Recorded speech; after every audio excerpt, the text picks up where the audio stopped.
All right, following a town hall meeting for presidential hopeful Bernie Sanders, CNN is facing accusations that it stacked the audience against Sanders.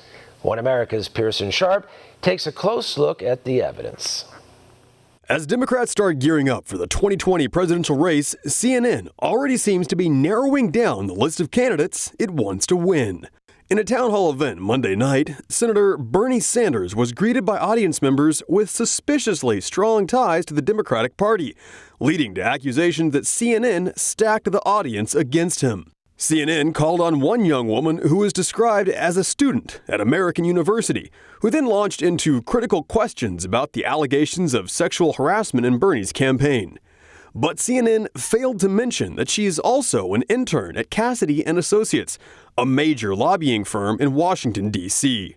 CNN also called on Tara Ebersole, who was introduced simply as a former biology professor. But what the network didn't say is that on Tara's LinkedIn page, she's listed as the current chair for Baltimore County's Democratic Party. Another audience member, Abina McAllister, was labeled simply as a mother of two. Digging deeper, it turns out she's also the chair of the Charles County Democratic Central Committee. Then we have Jacqueline Smith, listed as a circuit court clerk. That's true. She's the court clerk for the Democratic Party of Virginia. Then CNN tossed to Chioma Iwoha, who supposedly works for a non-profit organization. That turns out to mean she's apparently the at-large committee woman for the D.C. Democratic State Committee. The list goes on and on, with audience members plucked from the Ward 8 Democrats, expert lobbying firms, and even fundraisers for political candidates. Yet CNN described all of them as simple university students, voters, or community leaders.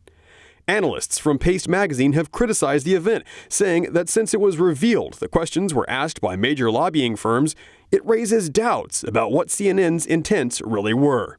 If it had been just one questioner, it might have been a mistake, but numerous audience members called on by CNN were strong activists deeply embedded within the Democratic Party. While Sanders is popular among some millennial voters, he's earned the scorn of the Democrat establishment, who actively tried to sabotage him during the 2016 presidential election. Back then, it was revealed the Democratic National Committee decided to support Hillary Clinton behind closed doors.